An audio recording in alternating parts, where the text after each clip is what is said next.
People have never got permission from us to do what they're doing. Your They turn. have permission from council, Right. or we can stop it. Yes. Okay, Mr. Spagnolia, your turn. I'm gonna stand up also. Jerry, covered a lot of stuff, but I wanna show, I got the same thing you got, I'm sure, and some more. Because there's some stuff in here that's pertaining to me. It mentions my name, blue. I've been a council member here in the city for at least 17 years. I've been a council member under 6 different mayors. Probably worked with 50 different people in this community. Now I point that out because I have never, ever worked with a councilman that all they wanted to do was come in and ask for things and then get it, report it to the Attorney General. I mean, a councilman has a right to walk in there and request anything they want to and get it. But it's just negative. The whole thing in one of these I read that on the theater is that apparently there was a conspiracy to get rid of us, the 4 of us. Because they wanted to know, and they asked Mr. Carl Hatfield what they should do. Said, we're about to give up. And he said, no, don't give up. That's what they want. I didn't know that we were after anybody. We've just been here trying to do the best we can for the city of Cumberland, working tireless hours to get things done. The next biggest thing is that I want to point out is that we've tried many times to have special call meetings. I know it was pointed out also that in the last 2 years that at one time we missed 4 meetings. Well, I think about 3 of those were special call. And we couldn't get a quorum because anytime we don't have a quorum for a regular meeting, we try to schedule a special call meeting to do that. Now, to Mr. Hatfield and his followers, a special call meeting is some way to deprive the public from not getting to speak. I don't know where they come up with that idea, but now he says that a lot of stuff, he's heard all of the tapes in executive session. He told me that himself. Now, I don't know, that's unethical of a councilman to take a special executive session and let somebody listen to it. That's just a no-no. But he told me he had heard every one of them. Now, I want to also say that I listened to that tape that Mr. Blankenship, Carl, also, I believe, taped him without his permission and knowledge. I told him he was taped, and he was shocked. He mentions on that tape that one council member left. And I asked Carl, I said, Carl, if you would just ask, I tried to talk with him twice. If you would just ask us, we could have straightened this out. But he reported it straight to the Attorney General. Again, just negative, negative, negative. That's what hurts the city. That's what hurts all of us. I was hoping that we would be able to work 7 people. I think we can still, but some things have got to change.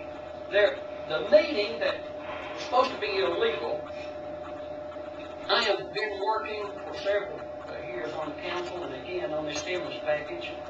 I would like to see us get a community center in this town. Now, when Mr. Kennedy came and brought a deed for us to sign to give that up there to a senior citizen center, I told him I didn't think that was a good spot. And I was against senior citizens over that. But I would like to see a huge building in Cumberland that would have senior citizens on one end, the Boys and Girls Club on the other, get some county offices up here so our people would not have to run to Harlan every time they want something. Mr. Mark Lewis had told me that this engineer was coming in, he'd done some work for Cumberland. And I was we were talking about this building to see if we couldn't get some stimulus money to start on that.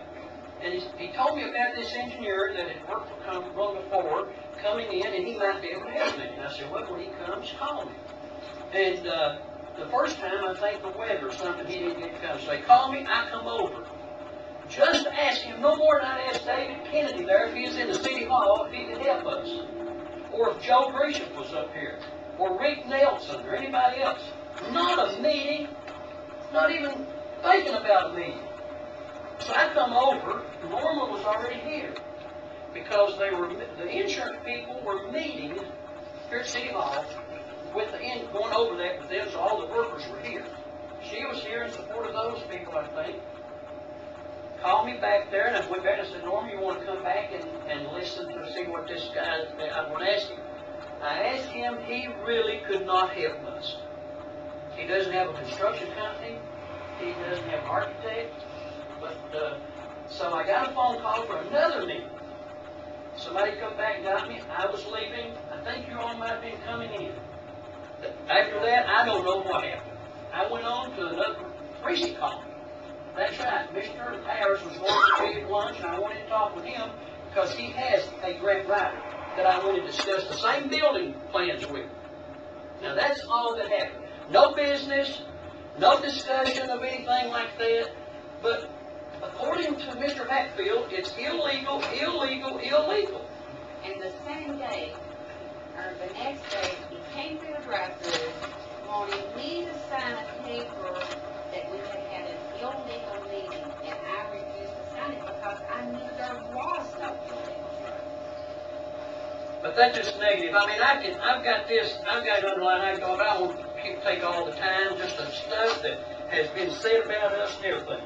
But now, in closing, I want to personally challenge Mr. Hatfield and others to produce evidence that this or the past council have, any way, had illegal meetings or dealings, what we've done, the city that you point out that we're illegal in everything we do. We're not perfect people. We may not follow the law to the letter, but what we intend to do is good. Now, to some way say on your playhouse that we don't want the people, we never ever turn down the people to speak at a meeting. You've been to 2 meetings and make those statements. And we called one just for you. Did we not? You spent 2 hours and a half going over your stuff and we listened every bit of it. You had reason to talk. I don't know what your problem is, but anyway, now you make these outrageous accusations, insane, almost. I mean, asinine statements, to beat it off. But you never check, as he pointed out, you never check to find out. You want to run and report it to the Attorney General, call the press, you even send agendas down to the Harlan Daily, and you have no authority to do that. Anyway, that's the way you operate.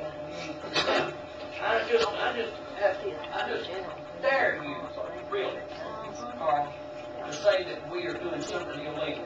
That man has always kept us straight. We don't do anything. When we go into executive session, he's always there. We don't do anything illegal back there either. I know that's somebody that said you a lot of it running information. Now, one other point I want to point out.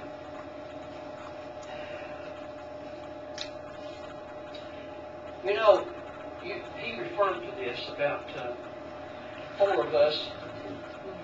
It's been reported to us that 4 of you SOBs have worried this city in the last 2 years, but we're not going to do that anymore. I just want to say to you, Carl, that my father told me once to never let nobody call me that because that was an insult to my mother. And I want to warn you, never hear you say that again. Everybody stand up on that. Well, that's true.